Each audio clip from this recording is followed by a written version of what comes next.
I looked out at my garden through the large kitchen window, stirring my morning coffee.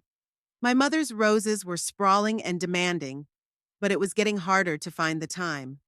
63 years of life had taught me a lot, but not how to squeeze 26 hours of work into a 24-hour day. Cambridge was slowly waking up outside the window. Mr. Patterson was walking his bulldog Molly, right on schedule. The old house I'd lived in for 4 decades held my whole life inside. I'd inherited it from my parents, and every corner of it was full of memories. It was where I'd grown up, where Odelia had been born, where I'd buried my marriage to Howard. Not literally, of course. Though sometimes I thought that was the outcome I would have preferred. I finished my coffee, rinsed my cup, and set it on the drying rack. The house was spacious 4 bedrooms, living room, dining room, and kitchen. Enough room for 3 adults to stay out of each other's way, theoretically. The sound of water from the upstairs bathroom told her that Odelia had woken up earlier than usual. She and Percy usually slept until noon. They must have some important plans today. Another business lunch at my expense or a meeting with potential investors for their non-existent projects. I've worked at the accounting firm of Bristol and Associates for 27 years. The numbers never lied, never betrayed, never disappointed. They simply existed, waiting for me to put them in order. My desk was always neat. On it was a picture of little Odelia.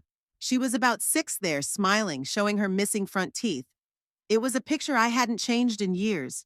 Sometimes I thought that little girl was long gone, giving way to someone I didn't recognize. On my lunch break, I usually grabbed a sandwich and went through my mail.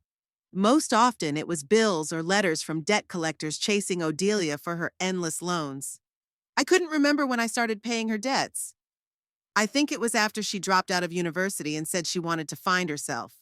15 years had passed since then, and she was still searching. At 5, I'd finish at Bristol and drive to my second job at the Data Start Data Center. There I was entering information from hard copy into an electronic system. Monotonous work, but it helped pay the bills, which kept growing. I got home around 10 o'clock at night, tired, but not tired enough to let myself go to bed without checking the house was in order. Odelia and Percy usually occupied the living room late into the night, watching movies loudly or playing video games. They never slept before 2 in the morning. The kitchen looked like a battlefield after their cooking, and I, of course, cleaned it up. They never asked how my day went, never took an interest in my life. To them, I was an ATM with legs that provided a roof over my head, food in the fridge, and paid the bills. I remembered when everything changed. It didn't happen overnight, but the divorce from Howard was the catalyst. Odelia was 15, and she sided with her father. I didn't blame her. Howard had always been the good cop in our family. I was the one who made the rules, made sure she studied, said no. He bought her whatever she wanted, and I explained the value of money. He was her hero. I was the nerd who ruined everything. When Howard left for his secretary, Odelia stayed with me, but her heart went with her father. She became cold, withdrawn, and then downright hostile. Perhaps I should have been wiser, more patient. But I, too, was hurt, confused, and had to work twice as hard to keep our house going. Howard's alimony payments were irregular and then stopped. He moved to America with his new wife, and contact gradually died down. Odelia accused me of scaring my father away, as if I made him change and leave, as if it was my choice to be alone with a teenager and a mortgage. I thought that in time her resentment would subside, that she would grow up and understand. Instead, she turned her pain into a weapon against me. Every piece of advice I gave her was met with rebukes. Every remark became an excuse for a scandal. Eventually, I just stopped doing them. When she turned 20, she brought Percy into the house. I still remembered his first words. "Cool house, Mrs. Weatherly. You're a lucky man." Not "nice to meet you" or "thanks for having me over." It was "you're lucky." Like I hadn't worked for years to pay the mortgage after Howard left. Like this house was a gift from fate and not the result of my labor. Percy moved in with us quickly. First, he had to stay for a couple weeks, then a month, and then somehow unnoticed, all of his things ended up in Odelia's room. They didn't ask my permission, they just put it in front of me. And I just got tired of fighting. By then, I had already taken a second job to pay Odelia's mounting bills and debts. Percy was always talking about his projects. He called himself an independent creative strategy consultant. What did that mean? I still didn't know. In 5 years of living together with Odelia, I hadn't seen a single project completed, not a single pound he'd earned. I had seen expensive new sneakers, a vinyl record collection, and endless trips to bars and restaurants. Odelia wasn't any better. After university, she changed many hobbies. She was a photographer, tried to write poetry, enrolled in an interior design course, which she quit after a month.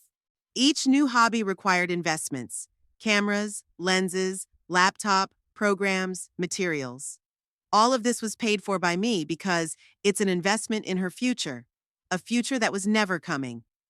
One day I found a letter in my mailbox from the bank about a late payment on a credit card in my name, a card I'd never used. Turns out Odelia had used my information to get a loan she had no intention of paying off. When I confronted her, she said it was just a formality and that she was going to pay it all back. That was 3 years ago. I was still paying off that debt. Our relationship was a dance on thin ice. They knew they were completely dependent on me financially, but they never expressed gratitude. Instead, they acted as if they were doing me a favor by living in my home, as if their presence was a gift for which I should be grateful. I entered my home not as a hostess, but as a guest who must abide by the rules set by others. Rules that included not bothering them in the morning, not discussing their lifestyle, not asking when they plan to get a job. And the most important rule was to provide them with everything they needed and didn't need too. When they hosted friends, they didn't see fit to warn me. I could come home from work and find 5 strangers in my living room drinking my whiskey and using my glasses. "We thought you'd be back later," Odelia would explain, not seeing it as a problem. It was like this was their house, and I was a neighbor who happened to wander into the party. On the rare weekends when I wasn't working, I tried to garden. It was the only thing that brought me joy. Seeing the plants grow, seeing the flowers bloom. But even here, I was haunted by reminders of my incomplete family life. Percy once uprooted my favorite peonies because they were blocking the view from the window. Their bedroom window, from which they looked out on the neighbor's house. I remembered discovering the discarded plants and feeling something inside me break. I didn't start screaming or crying. I just picked up what could be salvaged and silently transplanted it to the far corner of the garden. Percy didn't even apologize. "They're just flowers, Iris. Don't be dramatic." In that moment, I felt like a stranger in my own home. Not just unloved or unwanted, but exactly alien. Like I was a lodger renting a room from the real owners, Odelia and Percy. Sometimes on particularly hard days, I thought about changing everything. Asking them to move out, to sell the house, to move into a small apartment where I'd be alone. But then I remembered that this was my parents' house, that every corner here held memories. And I also thought, where will Odelia go? Despite everything, she's my daughter. I couldn't just throw her out on the street. Or could I? The thought crossed my mind more and more, especially after I'd caught them discussing how to talk me into taking out a loan to renovate the kitchen. A kitchen they hardly ever used, except to heat up a pizza or make a sandwich. They talked about me like I wasn't a person, but a source of funding for their whims. Last Friday, I heard Percy say to Odelia, "Your mother could work more, you know." At her age, people are usually already saving for retirement, not just sitting around, idle. I worked 14 hours a day, 6 days a week. I couldn't remember the last time I'd been to the movies or gone out with my girlfriends. My life was work and home, work and home. And for that, I received scorn and demands to give more. I tried to talk to Odelia about the future, about the fact that I was only 2 years away from retirement, that I wouldn't be able to provide for them forever. She listened with that special look on her face that always appeared when I talked about money, a mixture of boredom and annoyance. "Mom, you're always so dramatic," she said, rolling her eyes. "We have plans. It just takes time for them to materialize. You don't want us to rush into the first job we get and waste our lives doing something we don't like, do you? Like you? Like me." Those 2 words contained her entire attitude toward my life, my sacrifices, my hard work. It was as if I was a warning, a negative example rather than a person who gave everything to provide her with a comfortable life. Lately, I started noticing new expensive things in their room: designer clothes, late model appliances, collectibles for Percy's hobby. I never gave them money directly. They just used my cards or asked me to pay bills. But the amounts got bigger and bigger, and the explanations got murkier and murkier.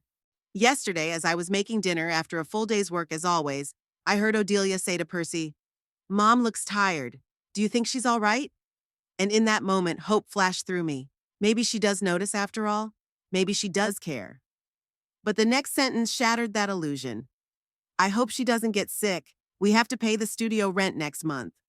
The studio, which they rented without consulting me, for some creative projects. A studio that cost almost £500 a month, which of course I had to pay for. I put the plates on the table and called them in for dinner. They came reluctantly, as if doing me a favor. Odelia glimpsed the lasagna I'd been cooking for 3 hours and said, "Oh, there it is again. We were thinking of ordering sushi." Percy nodded, already pulling out his phone to place the order. With my money, of course. "We're eating what I made," I said in a tone I hadn't used in years. The tone of a mother, not a maid. They looked at me in surprise, but to my surprise, they put their phones away and sat down at the table. Dinner passed in silence until Odelia suddenly said, "Mom, Percy and I were thinking, you know prices are going up and your 2 jobs might not be enough to cover all of our expenses anytime soon." I froze with fork in hand. Our expenses? When did they become our expenses? "You have good skills, don't you?" she continued with a smile that had once melted my heart, but now only caused anxiety. "We thought you could take another part-time job, maybe online bookkeeping on the weekends? Or math lessons for school kids." Percy nodded vigorously, his eyes glowing with enthusiasm. "That's a great idea, Iris. You could work right from home in your spare time. Free time. Me." I didn't know whether to laugh or cry. Odelia and Percy's story began at one of those endless parties thrown by people who aren't burdened by work. According to Odelia's story, it was an art exhibit to which a friend had invited her. Percy was standing against the wall holding a glass of wine, talking about the social significance of modern art. Odelia, always partial to buzzwords and beautiful theories, was fascinated. She told me the story many times, each time adding new romantic details until I felt I knew Percy better than I wanted to. When he first showed up at my house, I didn't think he was so bad. Tall, thin, with a mop of unruly blonde hair and a perpetually ironic half-smile. He spoke little but aptly and seemed to really love Odelia. He looked at her with such adoration that I thought maybe this was exactly what my daughter needed. I was wrong. Percy didn't have a steady job when they met and hadn't gotten one in their 5 years together. He called himself an independent creative consultant, but what that really meant was sitting in coffee shops with a laptop, writing some articles that no one ever published, and making business plans that never materialized. One of his ideas was to create an interactive platform for creative exchanges. He spent £1,000 of my money on a logo and web design, and then the project stalled. Another idea, an exclusive podcast about Cambridge's underground music scene, ended up buying expensive equipment that was gathering dust in the corner of their room. Odelia was fully supportive of all his endeavors. She saw him as a genius, an unrecognized talent who was about to light up the world with his ideas. When I dared to voice doubts, she looked at me with such contempt, as if I had betrayed not only her, but all mankind by failing to appreciate Percy's greatness. Odelia had always been impressionable. As a child, she could stare at clouds for hours, making up stories about each one.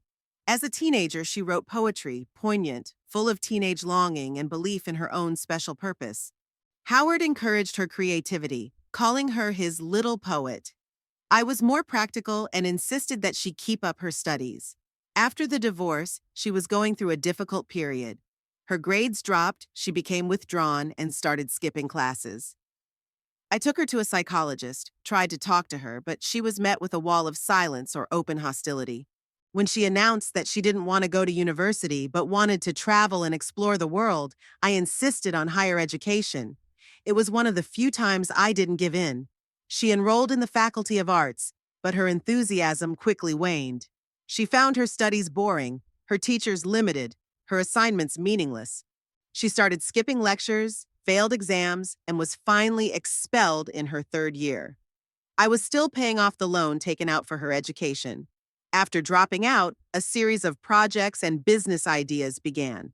She tried her hand at photography, jewelry design, writing short stories, trying her hand at blogging about fashion.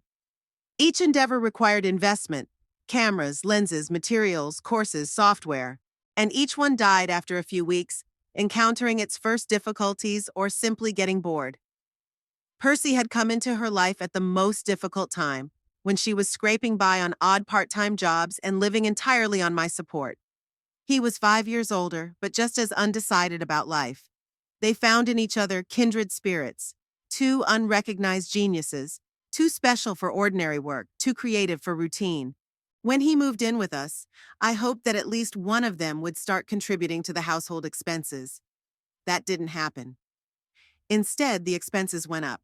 Percy ate more, used more electricity, more water, more internet. He took up space, time, resources, and he never offered compensation. Gradually, I began to notice a change in the furnishings in their room. There was a new laptop, expensive headphones, designer clothes. Odelia started wearing jewelry I'd never seen before. When I asked about the source of these acquisitions, she answered vaguely, "Percy found a good deal," or "It was a gift from a friend." It took me a while to realize what was going on. The first bell rang when I received a notice of a large charge on my credit card at an electronics store.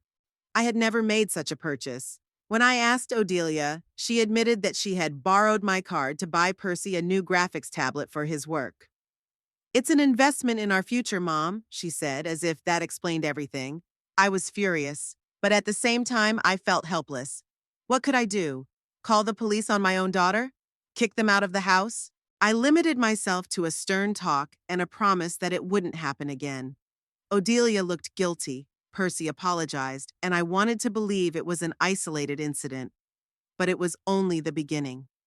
A few months later, I discovered that small sums were regularly deducted from my account for subscriptions to streaming services, online courses, apps, all in Percy's name. When I confronted them, they both made big eyes and claimed they had no idea how this was happening. "It must be some kind of mistake, Mom." But mistakes don't happen with such regularity. I was working particularly hard during that period. A second job was barely enough to cover my rising expenses, and I was considering a third. I'd come home exhausted, often falling asleep before dinner. Sometimes I would find dirty dishes in the kitchen left by them, and I just didn't have the energy to even resent them. One evening, coming home from work, I heard the sounds of lively conversation and laughter coming from their room. I usually tried not to eavesdrop, but that time I heard my name and froze at the door. "Iris didn't even notice," Percy said, gasping with laughter. "I thought she was going to ask where the new TV was from, but she just walked right by." "She's too tired to notice anything," Odelia replied, and there wasn't an ounce of sympathy in her voice. "Remember when we took her car for the weekend, and she didn't even ask where we were going?" "Your mother is a gold mine," Percy said, and I felt everything inside go cold. "We should buy her flowers or something, so she'll continue to feel needed." I didn't knock on the door and make a scene. I walked quietly to my room and sat on my bed, feeling something inside breaking. Not my heart. It was already broken by years of neglect. Something more fundamental. My belief that somewhere deep inside Odelia still loved me. That her behavior was just a phase that would pass. The next day, I opened my bank statement and began methodically checking every transaction for the past 6 months. What I discovered horrified me. In addition to the usual expenses for house, food, and utilities, there were dozens of payments to restaurants, clothing stores, electronics stores, and hotel booking sites. The amounts weren't huge individually, but together they amounted to nearly a third of my income. I checked my browser history and found that someone had searched for information about loans for pensioners, about the possibility of early withdrawal of pension savings, about real estate mortgages. This was no longer just financial parasitism. It was planning a robbery. That same day, I called Elsa, my old friend and experienced lawyer. We hadn't seen each other in months. My work and fatigue left no time for friendship, but Elsa was always there for me when I really needed help. We met in a small cafe far away from my home and work. I didn't want to risk accidentally running into Odelia or Percy. Elsa listened to me carefully without interrupting, only occasionally shaking her head or frowning. Iris, what you're describing is financial abuse, she said when I finished. Using your credit card without authorization is fraud, and finding ways to mortgage your house without your knowledge borders on a felony. But what can I do? I asked, feeling my voice shake. This is my daughter, Elsa. I can't just call the police. Maybe you won't have to, Elsa said, pulling a notepad out of her bag. But we need to make a plan. First, you need to protect your finances. Change all your passwords, block your cards, create new accounts. Second, you need to document any irregularities. And third, we need to be clear about your next steps. We spent 2 hours in the cafe, drawing up a plan of action. Elsa helped me compile a list of necessary documents, advised me on how to safely store my securities, and even offered to stay with her temporarily if the situation escalated. What if I just asked them to move out? I asked as we were about to leave. Elsa hesitated for a moment. That depends on how they react. From what you've told me, they might start manipulating, threatening, trying to make you feel guilty. Be prepared for that. And remember, your home is your property. You have every right to decide who lives in it. When I got home, Odelia and Percy were sitting in the living room, looking at something on the laptop. They quickly closed it when I walked in and exchanged looks that I couldn't decipher. Where have you been, Mom? Asked Odelia with feigned concern. We were worried. Meeting a friend, I replied, trying to make my voice sound normal. What friend? Percy sounded suspicious in his voice. You never mentioned going out with friends. Because you never asked, I said, and walked to the kitchen, feeling them stare after me. That night, I began to act on the plan that Elsa and I had put together. The first step was to change all my online banking and email passwords. I did this from my phone, hiding in the bathroom like a teenager afraid his parents would find out about his secrets. Then I called my bank and blocked my credit card, reporting the suspicious activity. The next step was to create a new email account that no one but Elsa and me knew about. I forwarded all important notices from the bank and the IRS there. Then I bought a small safe and hid all the important documents in it: house title deeds, insurance policies, bank contracts. I began keeping a detailed diary of every financial abuse I could remember or find on my statements. Every unauthorized transaction, every instance of my cards or data being used without permission. The list was frighteningly long. At the same time, I started collecting evidence. I took screenshots of strange transactions, photographed expensive things that appeared in their room, recorded conversations in which they discussed their financial plans. Elsa said it might come in handy if the case went to court, though we both hoped it wouldn't come to that. The hardest part was keeping an outwardly calm demeanor. Every time Odelia smiled at me, or Percy offered to help with the shopping, usually meaning he wanted to add something for himself to the list, I could feel the anger boiling up inside. But I smiled back, nodded, continued to play the role of the caring mother and mother-in-law who doesn't notice she's being ripped off. My internal struggle grew more and more intense. Part of me wanted a confrontation, wanted to scream in their faces everything I'd learned, throw their stuff outside and change the locks. The other part of me still hoped for reconciliation, that Odelia would come to her senses, that she was still the little girl who had once looked at me with adoration. But with each passing day, hope faded and determination grew. I saw how they lived off me, how they neglected me, how they planned to suck me dry, and I knew I couldn't take it anymore. Elsa called me every day, checking in to see how things were going and cheering me up. You're stronger than you think, Iris, she said, and you deserve respect in your own home. I started working less.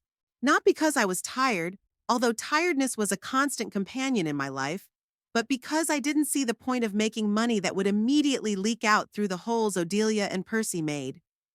I told my superiors that I needed to reduce my hours for health reasons. It wasn't a total lie. The years of strain were taking their toll. I used the time I had freed up to prepare. I consulted with Elsa about the legal aspects of the situation, met with a financial advisor to sort out my bills and pension, and learned about my rights as a homeowner. Meanwhile, the tension in the house was building. Odelia and Percy noticed that there was less money coming in. Internet and cable bills that used to be paid automatically were suddenly past due. The groceries in the refrigerator became more frugal. They had to cancel several planned purchases. Instead of considering looking for a job, they doubled down on trying to squeeze more out of me. Odelia was suddenly caring, making me tea, asking me how my day was, offering to give me a back massage. Percy was suddenly interested in my work, asking about my coworkers and how my day was going. I saw right through them, but I played my part, thanking them for their attention, answering their questions, even allowing myself to believe that maybe they were really changing.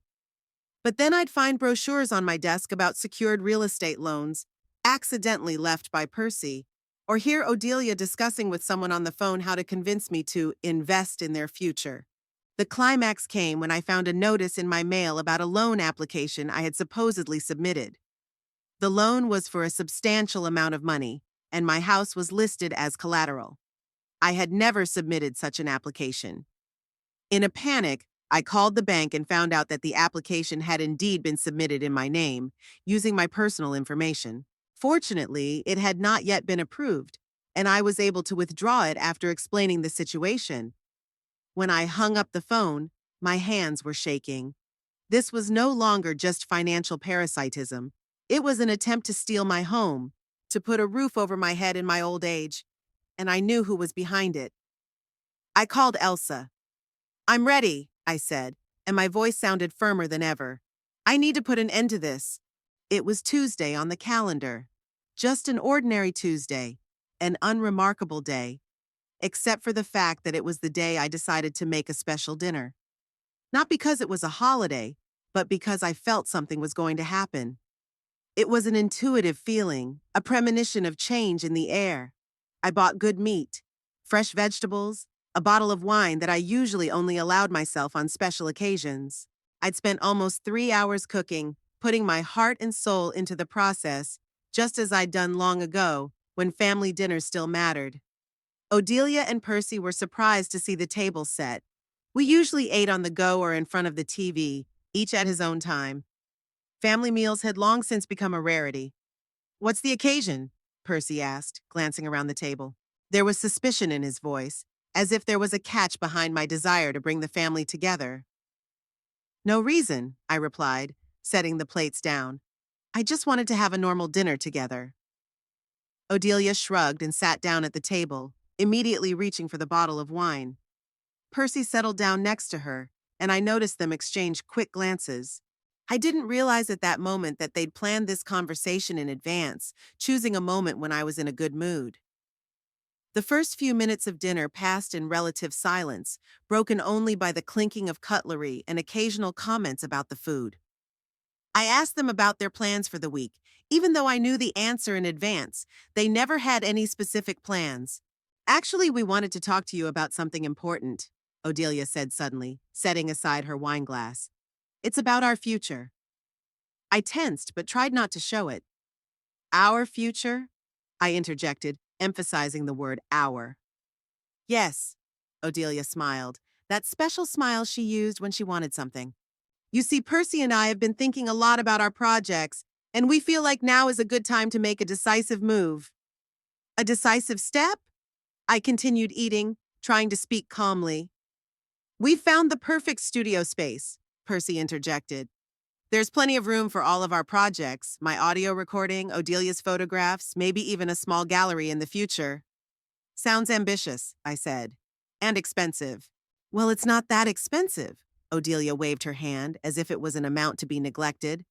"Only £1,200 a month, plus a deposit of 3 months' rent. But it's an investment in our future," I almost choked. £1,200. That was almost a third of my monthly income after tax. And that was just for rent, not counting equipment, furniture, decoration, which no doubt they expected to pay out of my pocket too. "And how do you plan to pay for this studio?" I asked, already knowing the answer. Odelia and Percy looked at each other again. "Well, Mom," Odelia began in the tone one uses with a not-so-intelligent child, Right now, we need your help, of course. But as soon as our projects start generating income, we'll pay it all back with interest. With interest, Percy repeated, nodding vigorously. It's a good investment, Iris. Better than any bank deposit. I set my fork aside and looked at them. Did they really believe what they were saying? Or had they just become such good liars? In their 5 years together, none of their projects had brought in a penny of income. But they talked about future profits with such confidence, as if it was only a matter of time. I don't have that kind of money, I said simply. Odelia frowned. What do you mean you don't? You work 2 jobs, live in a fully paid off house. Where does all the money go? I almost laughed. Where does the money go? To pay the bills they created, on the food they ate, on the loans they took out in my name, to cover their endless investments in the future. For living, I replied, for house maintenance, for food, for utilities, for insurance, for unexpected expenses. But you make enough, Odelia insisted. 2 jobs. That's nearly £4,000 a month. I wondered how she knew the exact amount of my income. I had never discussed my finances with them in detail. Apparently, they had done their own investigation, perhaps by looking at my papers or statements when I wasn't at home. After paying taxes and all the mandatory fees, there's a lot less left over, I said. And most of that goes to maintaining the house and the 2 of you. Percy shook his head as if I was talking nonsense. Iris, it's not like we're asking for much, just a little support in the beginning stages. It's normal for parents to help their kids get back on their feet. On their feet? I felt anger building up inside. Odelia is 35 years old. You've been living in my house for 5 years now, completely on my support. When exactly do you plan to get back on your feet? Odelia looked offended. Mom, you know how hard it is to find yourself these days, especially in the creative field. We can't just go to work in an office like everyone else. We're special. Special, I repeated. So special that the normal rules of life don't apply to you? So special that you can live at the expense of others? We're not living off you, Odelia exclaimed. We're just using your support temporarily while we develop our projects. 5 years isn't temporary, Odelia. It's a way of life.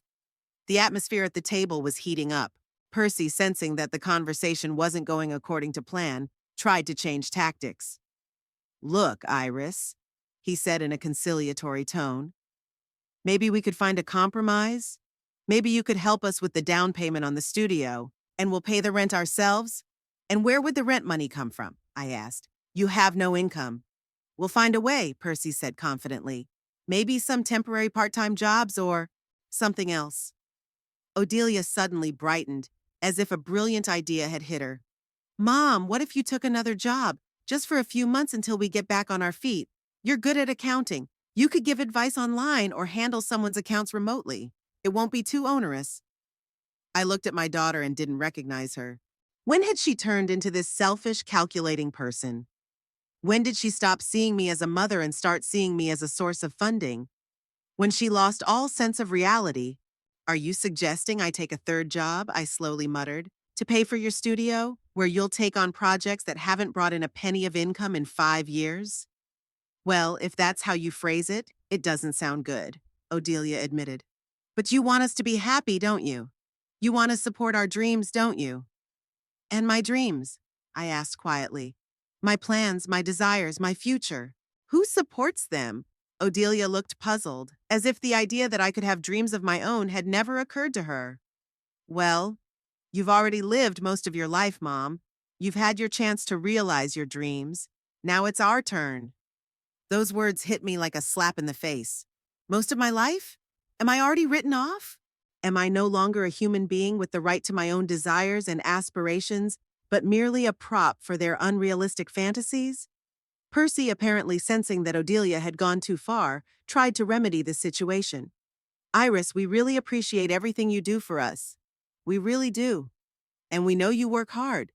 But this is your family. Isn't it natural to help your family? I looked at both of them. They were sitting across from me, young, healthy, full of energy, and yet completely parasitized by the woman who had worked herself to exhaustion to provide them with a comfortable life. And now they wanted more. Always more. In that moment, something in me shifted. It wasn't just anger, it was an epiphany. I saw the situation with crystal clarity, without the emotional haze that had clouded my perception for so long. I saw them for what they really were, parasites sucking the life force out of me. And I saw myself, weak, letting them do it, playing the role of victim in this situation. But I wasn't going to be a victim anymore. No, I said calmly but firmly. What no? Odelia asked, not understanding. No, I won't take the third job. No, I will not pay for your studio. No, I will no longer support your parasitic lifestyle. Odelia and Percy stared at me with their mouths open. This was clearly not the answer they had expected. In all the years we'd been together, I'd never said no to them so bluntly and emphatically. Mom, you don't understand. Odelia started, but I held up my hand, stopping her. I understand everything perfectly. I understand that you see me as an endless source of funding for your whims. I understand that you have no respect for me, my labor, my sacrifices. I realize that you plan to suck everything you can out of me without thinking of the consequences for me. That's not fair, Odelia exclaimed. We love you. Love you? I grinned bitterly. Love doesn't look like that, Odelia. Love doesn't use a man. Love doesn't exhaust him to his limits. Love doesn't require sacrificing one's health, one's future, one's well-being for someone else's fantasies. Percy tried to interject. Iris, I think you're exaggerating. We're just asking for a little help with... I know what you're asking for, I interrupted him. And I know it's not the first or last request. First the studio, then the equipment for it, then advertising, promotion, and so on ad infinitum. It will never end because you don't want it to end. You're comfortable living off me. Odelia started to cry, but I wasn't moved by it anymore. How many times had she used tears as a weapon to get what she wanted? How many times had I relented, unable to see her upset? But not today. Starting tomorrow, I continued, I'm canceling all automatic payments on your accounts. No subscriptions, no loans, no investing in the future. You want to live in this house, fine, but on new terms. What terms? Percy asked warily. You'll be paying rent. A third of the market rental value of such a house in this neighborhood. That's about £800 a month. Plus your share of utilities and food. If you can't pay, move out. You can't kick your own daughter out on the street. Odelia resented, wiping away her tears. I'm not kicking you out, I said calmly. I'm offering you to live here on fair terms, as an adult, or find another place to live if these conditions don't suit you. Also as an adult. But we don't have that kind of money, Percy exclaimed. Then get a job, I replied. As millions of other people do, as I have been doing for the last 45 years. Odelia had stopped crying and was now looking at me with fury. You can't do this to us. This is our home. No, Odelia, this is my house. I paid for it. I maintain it. I put my whole life into it. You are guests here, guests who have overstayed their welcome for too long. You'll regret it, Odelia hissed. You're old, you're sick, you'll need our help soon. And then what? Who will take care of you? Those words should have hurt me, but instead they only strengthened my resolve. Certainly not you, I said. You didn't take care of me all these years when I worked myself to exhaustion to provide you with a comfortable life. You didn't notice how tired I was, how hard it was for me. You weren't interested in my feelings, my needs, my wants. So there's no need to threaten me with a lack of care in the future.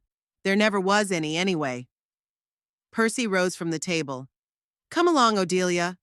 It's no use talking to her in this state. She's clearly not herself. I laughed. On the contrary, Percy, for the first time in years, I am absolutely at ease.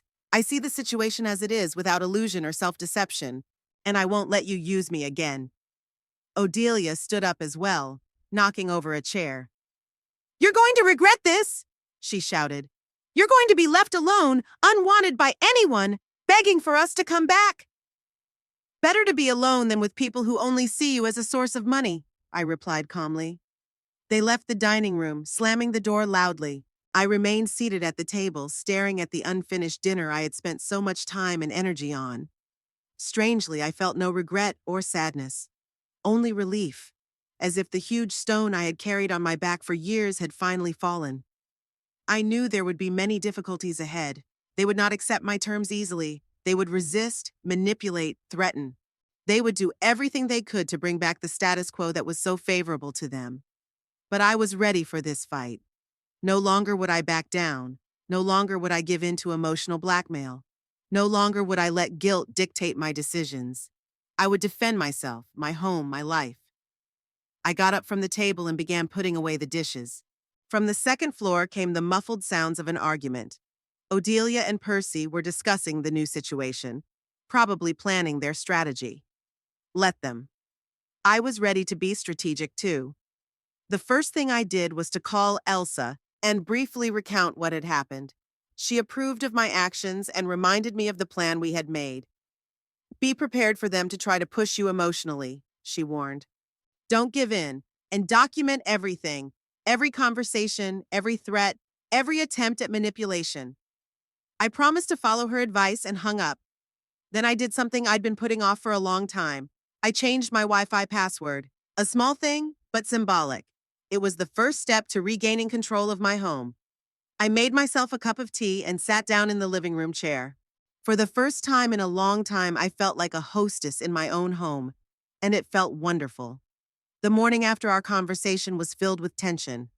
I woke up early as usual, but this time with a sense of determination I hadn't felt in years. The plan was ready. All that was left was to act. The first thing I did was call work and take the day off, the first time in 3 years. I needed a full day to get my finances in order and begin the process of getting rid of my parasitic relatives. My boss was surprised, but he didn't mind. My seniority entitled me to a few unused vacation days. Odelia and Percy were still asleep, as usual, when I quietly left the house and went to the bank. There I spent almost 2 hours closing joint accounts, revoking powers of attorney, blocking cards, and creating new accounts that only I had access to. The bank manager looked concerned when I explained the situation, but was professional and helped me complete all the necessary paperwork. You should also change all your online banking and email passwords, he advised, and perhaps contact the credit bureau to make sure there are no other loans in your name without your knowledge. I nodded, grateful for the advice, even though I'd done some of this work before. As I walked out of the bank, I felt strangely relieved, as if a heavy weight had been lifted from my shoulders. Of course, this was only the beginning, but an important first step had been taken. The next stop was the phone company, where I changed my calling plan and removed Odelia and Percy from the list of authorized users. Then I visited the utility offices to do the same with the electric, gas, and water bills. Everywhere I explained that there were adults living in the house who should be responsible for their own expenses. By noon, the bulk of the financial work was completed. I stopped by Elsa's to consult on the next steps and to leave copies of all the important documents with her, just in case Odelia and Percy tried to access the originals. Are you prepared for their reaction? Elsa asked, pouring us tea. They're not going to take it calmly. I know, I replied, but I can't live like this anymore. And I won't. Elsa squeezed my hand. I'm proud of you, Iris. What you're doing takes tremendous courage. But remember, your safety comes first. If you feel threatened, call me or the police immediately. I nodded, grateful for the encouragement. We went through all the paperwork, making sure we hadn't missed anything, and I headed back home, preparing for the inevitable confrontation. When I opened the door, the house was unusually quiet. Usually at this time, Odelia and Percy were awake and occupying the living room, loudly discussing their grand plans or watching soap operas. But right now, the house seemed empty. I walked into the kitchen and found a note on the table, written in Odelia's sprawling handwriting. We've gone to a friend's house. We need time to think about what you said. We'll talk when we get back. I grinned. It was a typical Odelia tactic, avoiding conflict, only to return when she thought I'd already calmed down and been more cooperative. But this time it played to my advantage. It gave me extra time to prepare. I walked through the house, looking around Odelia and Percy's rooms. They were obviously packing in a hurry. They had things strewn everywhere, drawers pulled out, closets open. They must have been looking for something valuable to take with them. I checked my bedroom and studied. Everything was there, including the antique clock I'd gotten from my grandmother and the small box of family jewelry. Apparently, they hadn't dared to get into my personal belongings for fear I'd notice they were missing. I took advantage of their absence to finish the job. I changed the locks on the front door and the door to my office, set a new password for my home Wi-Fi, reconfigured my router so that it was only available during certain hours, and called my cable service to turn off the premium channels that I paid for, but only they watched. Then I sat down at my computer and drafted a detailed letter outlining the new house rules. I printed it out in 3 copies, one for Odelia and Percy, one for myself, and one for Elsa, in case there was a dispute later about what had been said. In the letter, I made it clear that from the first of the following month, they would have to pay rent and their share of the utilities. I also set out the rules for the use of the common spaces, the hours of silence, and the cleaning schedule. Everything was laid out formally, without emotion, just like a formal lease. Then I began to prepare for possible scenarios for their return. Knowing Odelia and Percy, I assumed they would try to manipulate me, play on my guilt, threaten me, or play victims. I mouthed possible responses to each of these tactics to myself, trying to remain calm and firm. Elsa advised me to also prepare for a possible escalation of the conflict. I saved the police number in my speed dial, made sure my cell phone was always charged and on me, and even installed a simple app to record conversations, just in case they started threatening me and needed proof. Odelia and Percy came back late in the evening as I was getting ready for bed. I heard them trying to open the front door with their key, then surprised gasps when the key didn't fit, and finally the insistent ringing of the doorbell. I took my time opening it, giving them time to get nervous. When I finally unlocked the door, they were standing on the threshold with an expression of a mixture of annoyance and bewilderment on their faces. "Why did you change the locks?" Odelia immediately jumped on me. "We couldn't get into our own house." "It's my house," I replied calmly, "and I have the right to change the locks when I see fit." They went inside and Percy went straight to the refrigerator as if nothing had happened. He pulled out a bottle of beer, bought with my money of course, and only then noticed me watching him. "What?" he asked defiantly. "Now I can't even have a beer?" "You can," I said, "but it would be a good idea to start by saying hello and asking permission." Odelia rolled her eyes. "Mom, stop these games. We've talked to your friends and they all think you're being irrational. It's age, stress, maybe the onset of menopause." "I'm 63 years old, Odelia," I interrupted her. "My menopause ended 15 years ago. And I'm completely rational. So rational that I've finally decided to stop funding your parasitic lifestyle." Percy nearly choked on his beer. "Parasitic? Is that how you perceive us now? How else am I supposed to perceive people who live off me, use my resources, and yet contribute nothing? Yes, that is parasitism, and I will no longer support it." I held out a printed letter to them. "Here are the new rules for living in this house. If they suit you, great, you can stay. If not, you'll have to find another place to live." Odelia took the letter and gave it a quick glance. Her face changed gradually, expressing first disbelief, then shock, and finally fury. £800 of rent? Are you out of your mind? This is your daughter, not some outsider tenant. It is precisely because you are my daughter that I am giving you a substantial discount. The market rent for a house like this in this neighborhood is about £2,500 a month. I ask for a third of that sum." Percy snatched the letter from Odelia's hands and looked it over as well. "This is some nonsense. A cleaning schedule? Hours of silence? Are we in a boarding school?" "No," I said. "In a boarding school, you'd be kicked out for breaking the rules. And I'm just asking you to live like responsible adults and respect the house you live in and the person who provides it for you." Odelia took a step toward me, her face contorted with anger. "You can't do this to us. We're your family." "Family supports each other, Odelia. Family takes care of each other. Family respects each other. What you've been doing all these years has nothing to do with family." Percy tossed the letter on the table. "I'm not signing it. It's humiliating." "There's nothing demeaning about paying rent. Millions of people do it every day." "And where do you think we're going to get the money?" Odelia exclaimed, splashing her hands. "The same place where everyone else gets it," I replied. "You'll find a job." "A job?" Odelia laughed, but there was no mirth in her laugh. "Are you suggesting we give up our projects, our dreams, and go work in some office, like you, like me and millions of other people who get up every day and go out and earn a living instead of sitting at home dreaming of projects that never materialize. Percy tapped the bottle on the table. That's enough. I'm not going to let some old woman tell me how to live my life. I felt anger rising in me, but kept my composure. I'm not telling you how to live your life, Percy. I'm just not funding your lifestyle anymore. There's a difference. And what will you do if we refuse to pay? He asked defiantly. Throw us out on the street, your own daughter?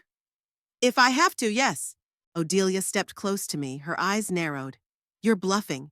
You wouldn't dare. Test me, I said quietly. I'm no longer the weak woman you've manipulated all these years. I won't let you use me anymore. Use you? Odelia laughed. We're doing you a favor by living here. You'd go crazy with loneliness without us. Who needs you but us? Old, sick, worthless. I didn't let her finish. I'll get by just fine without people who think I'm an ATM with legs. And I'm not sick and worthless. I'm a woman who has worked her whole life to support herself and her family. I deserve respect, not contempt. Percy suddenly smiled, but his smile was wicked.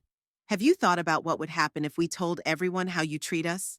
Your coworkers, your neighbors, your friends. What would they think of a mother who kicks her own daughter out on the street? Blackmail? I shook my head. That's low even for you, Percy.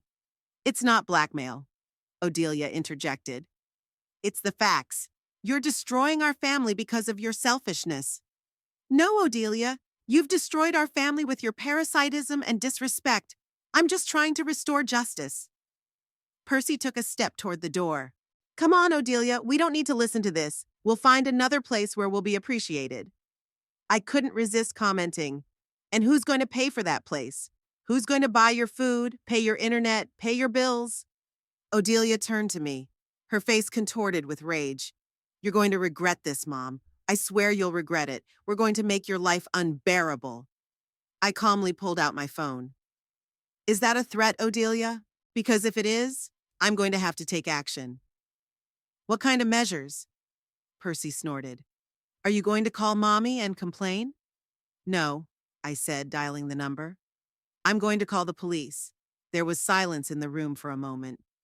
Odelia and Percy stared at me in disbelief, as if they couldn't believe I was actually capable of such a move. You wouldn't dare, Odelia whispered. I pressed the call button and brought the phone to my ear. Good evening, I said into the receiver. My name is Iris Weatherly, and I live at 27 Cherry Street. I'm being threatened in my own home, and I fear for my safety. Percy rushed toward me, trying to snatch the phone, but I dodged. Yes, I continued into the phone. A man and a woman, they're aggressive and threatening me. Please send someone over as soon as possible. You're out of your mind, Odelia yelled, thrashing around the room. Why are you doing this? We're your family. I ended the call and calmly placed the phone on the table. The police will be here in 10 minutes. I'd calm down by the time they arrive if I were you. Percy grabbed Odelia's arm. Let's get out of here. She's clearly not herself. No, I said firmly. You're going to stay here and explain to the police why you threatened a woman in her own home. We didn't threaten anyone with anything. Percy was indignant. Really? I pulled out my phone and turned on the recording I'd secretly made during our conversation. The police, on the other hand, might have a different opinion when they hear you promising to make my life unbearable. They both froze, realizing that I had outplayed them. Odelia looked shocked, as if she couldn't believe her mother was capable of such drastic action. Percy, on the other hand, was furious, his face flushed, his fists clenched. You'll regret this, you old hag, he hissed. Another threat, Percy, I replied calmly. Go on, the policeman will be interested to hear it. We sat in tense silence, waiting for the police to arrive. Odelia was crying quietly in the corner, and Percy was pacing the room, casting angry glances at me. I sat still, feeling strangely detached, as if I were watching from the sidelines. When the doorbell rang, Percy flinched. I went to open it, and on the threshold stood two policemen, a man and a woman, both young and serious. Mrs. Weatherly? The policewoman asked. We got your call. Are you all right? Yes, I replied, but I was threatened in my own home. I have a recording. The police officers stepped inside and immediately assessed the situation. The tense postures, Odelia and Percy's faces red with anger, my calmness. What's going on here? A male police officer asked, addressing everyone at once. It's a misunderstanding, Percy said quickly, changing his tone to a more conciliatory one. Just a family argument, nothing serious. If it's just an argument, why did Mrs. Weatherly feel the need to call the police? The policewoman asked. Because she's exaggerating, Odelia interjected, wiping away her tears. She's my mother, and we just have a disagreement about how to run a household. I shook my head. It's not just a disagreement. They've threatened me, called me abusive words, and promised to make my life unbearable. I have a recording. The police officers listened to the tape, and their faces became more serious. They took Odelia and Percy aside for a separate conversation, then spoke to me alone. Mrs. Weatherly, the policewoman said, given the situation, we recommend that you apply for a temporary restraining order. This will ensure your safety until the situation is resolved. A restraining order? I didn't expect it to go this far. Against my own daughter? Kinship doesn't preclude the possibility of domestic violence, she explained gently. And what we heard on the tape falls well within the definition of emotional abuse and threats. I took a deep breath. What do I need to do? They explained the procedure, and I agreed to file a report. As we talked, Odelia and Percy sat at the other end of the room, whispering amongst themselves and casting sizzling glances at me. When the police officers announced the possible restraining order to them, Odelia burst into tears and Percy began to get indignant. This is absurd! We live here! Where are we supposed to go? That's for you to decide, sir, the male police officer replied. But if the court issues a restraining order, you'll have to find another place to live. Can we pack our things? Odelia asked through her tears. Yes, under our supervision, replied the policewoman, and only the essentials. The rest can be picked up later, by arrangement. The next hour passed in a surreal atmosphere. Odelia and Percy, supervised by the police officers, were gathering the bare essentials, while I sat in the kitchen filling out the paperwork for the restraining order. I felt a mixture of emotions, relief that I had finally made a decisive move, regret that it had come to this, and a strange sense of freedom that gradually filled me. When they were finally ready to leave, Odelia stopped in front of me. I'll never forgive you for this, she said, and her voice shook with restrained emotion. Never. I know, I replied quietly. But I've forgiven myself for letting you use me for so long. And that's enough. Percy didn't say a word, only threw one last angry look at me before walking out the door.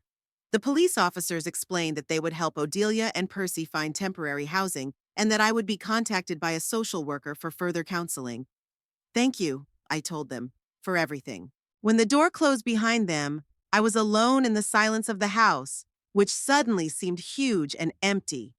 But it was a good emptiness, an emptiness filled with possibilities and a new beginning. I called Elsa to tell her what had happened. She was shocked but supportive. You did what you had to do, Iris.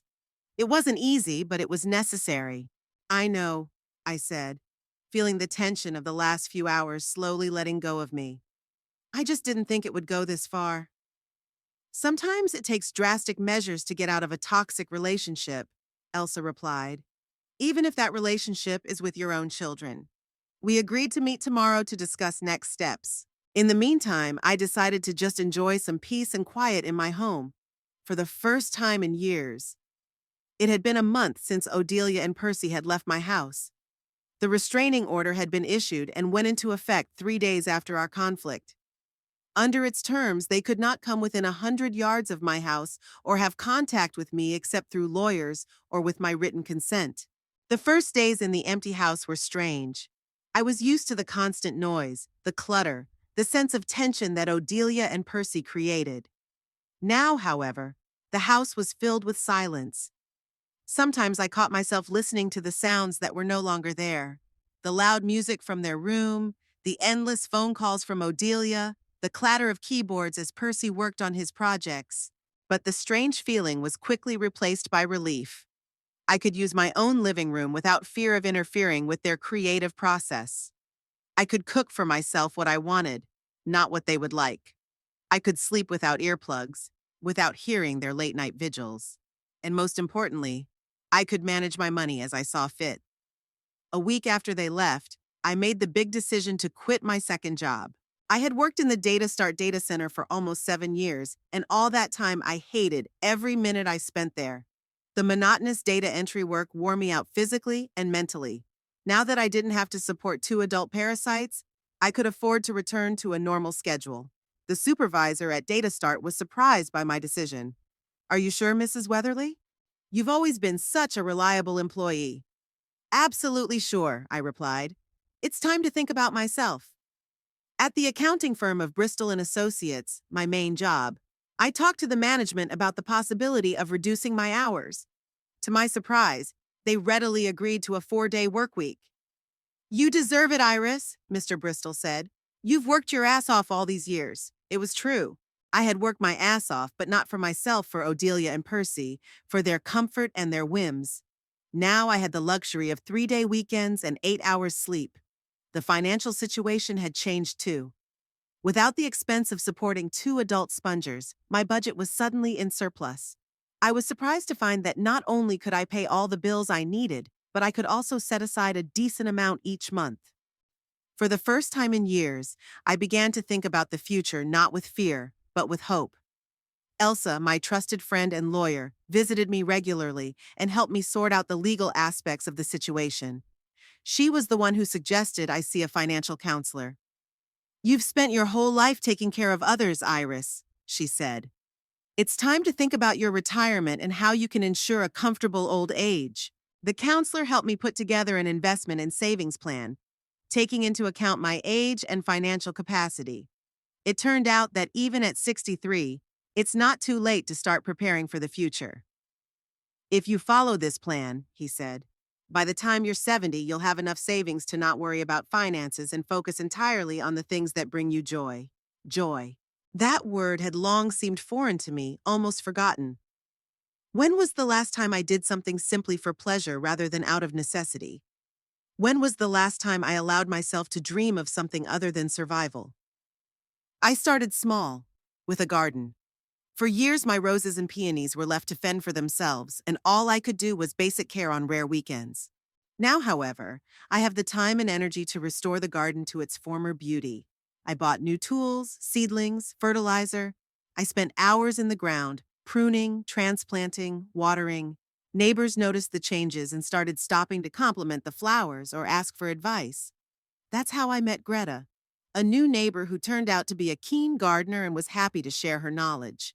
You have beautiful roses, Mrs. Weatherly, she said the first time we met. Especially that tea one in the corner of the garden. It's a rare variety. Please call me Iris, I replied. And thank you. I inherited that rose from my mother. It's over 30 years old. We got to talking, and it turned out we had a lot in common. Greta was also a widow, and she loved gardening and classical literature. She invited me over for tea, and soon our meetings became regular, one at her place and one at mine, with the obligatory conversations about books, gardens, and life. Through Greta, I became acquainted with the local gardening club, a group of enthusiasts who met once a week to exchange experiences, seedlings, and just to socialize. For the first time in many years, I had a social circle outside of work or family obligations. The garden was just the beginning. Gradually, I began to transform my home as well. For years, I had put off renovations, telling myself that I didn't have the time or money. Now I could afford both. I started with my own bedroom, a place that had always been last on my priority list.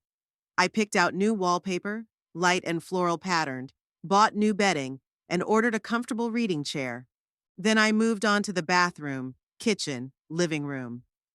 Each room was gradually transformed to reflect my tastes and preferences, not a compromise between my desires and the whims of Odelia and Percy.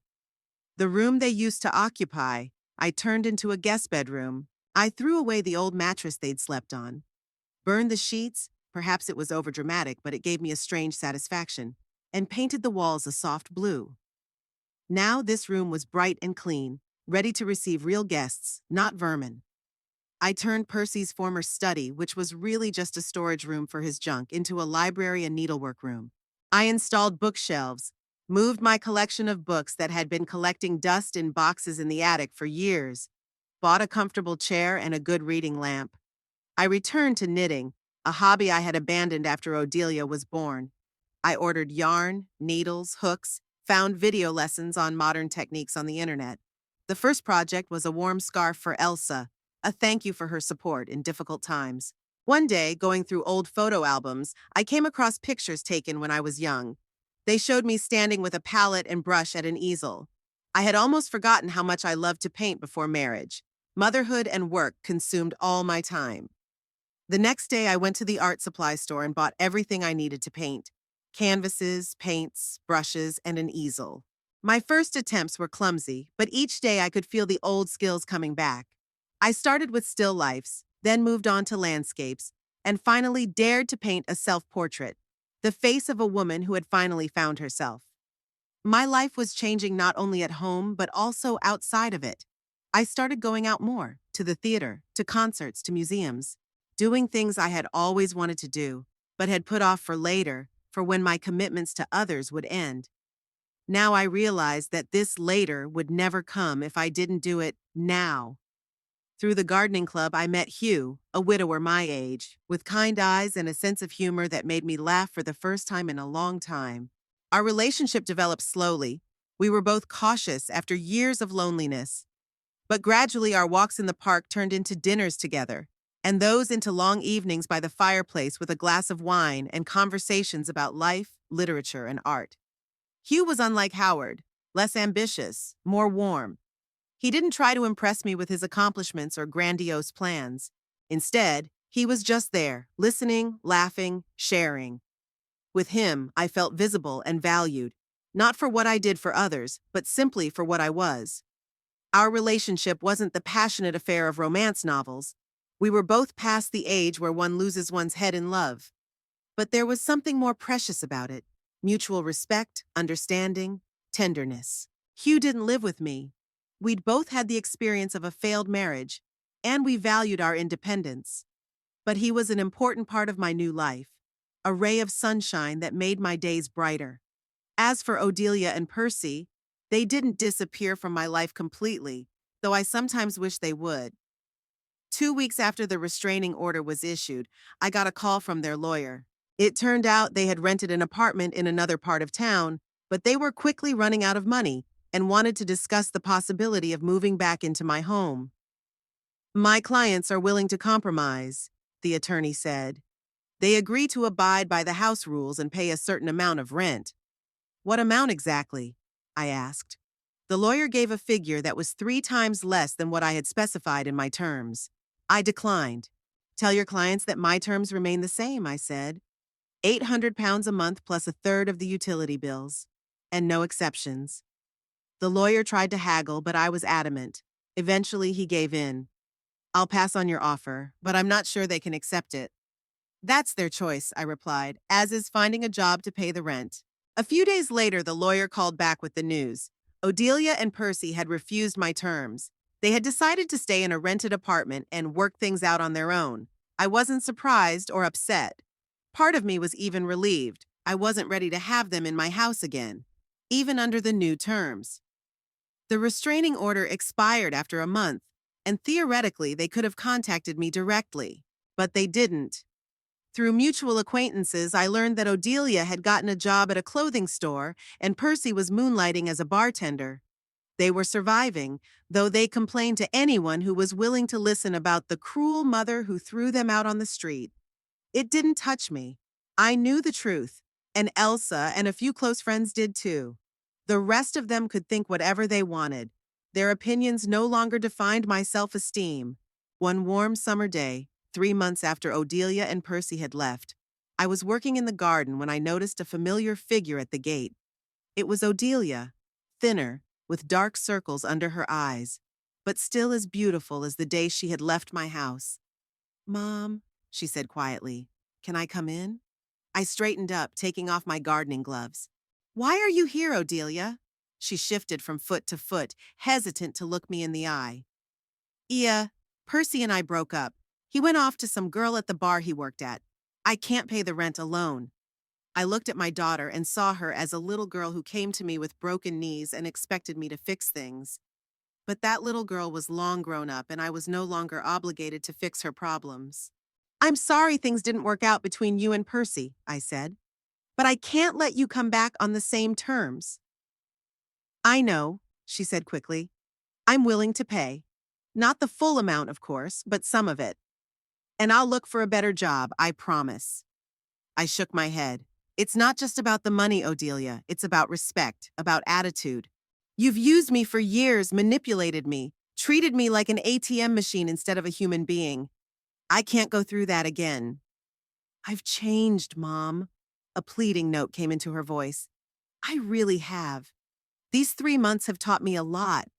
I've realized how hard it is to make a living, how expensive housing, food, everything is. And what have you learned about me? I asked, looking her straight in the eye. She blanched. That you worked hard. That you haven't had it easy. That's it? Odelia didn't answer, and I saw what I was looking for in her eyes. She hadn't changed. She didn't realize how deeply she had hurt me with her attitude, her demands, her neglect. She came not because she realized her mistakes, but because she needed my help again. I can't let you come back, Odelia, I said firmly. Not now, not in the future. Our relationship is too toxic, and I won't let you manipulate me anymore.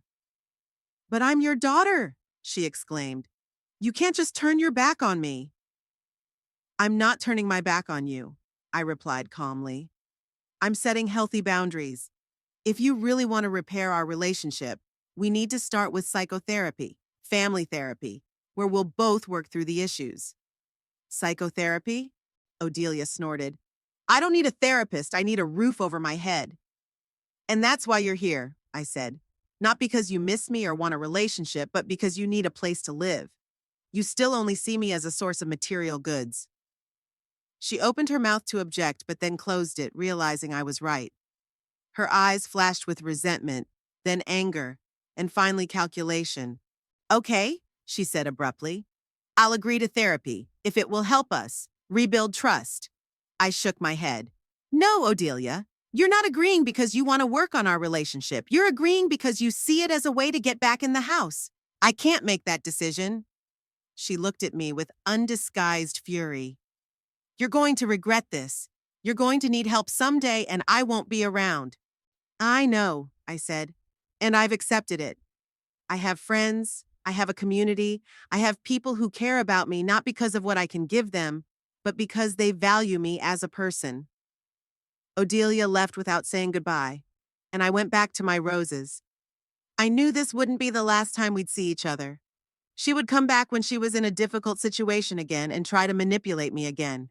But now I was stronger, more confident, and I would not allow myself to be victimized again. That evening, I sat on the veranda with Hugh, watching the sun set over the garden. I told him about Odelia's visit, and he listened attentively, not interrupting, not judging, just supporting me with his presence. You did the right thing, he said when I finished. Sometimes the biggest show of love is setting boundaries. I nodded, looking out at the sunset. For the first time in a long time, I felt peace. Not happiness. It comes and goes like the tides, and not joy. It flashes in and out like fireworks. It was peace, a deep, fundamental sense that I was in my place, that I was living my life, not existing to fulfill the needs of others. I didn't know what the future would bring. Perhaps Odelia would one day truly change and want a real, healthy relationship with me. Perhaps our paths would part forever. Maybe my relationship with Hugh would grow into something more, or maybe it would remain a warm friendship. Maybe I'll discover new talents, find new hobbies, meet new people. But no matter what happened, I knew one thing for sure.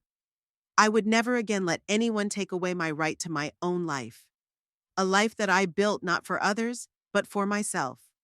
A life in which I was not the backdrop for other people's stories, but the protagonist of my own. And this confidence, this knowledge that I was finally the master of my own destiny, was the most precious gift I had ever received, a gift that I had given myself.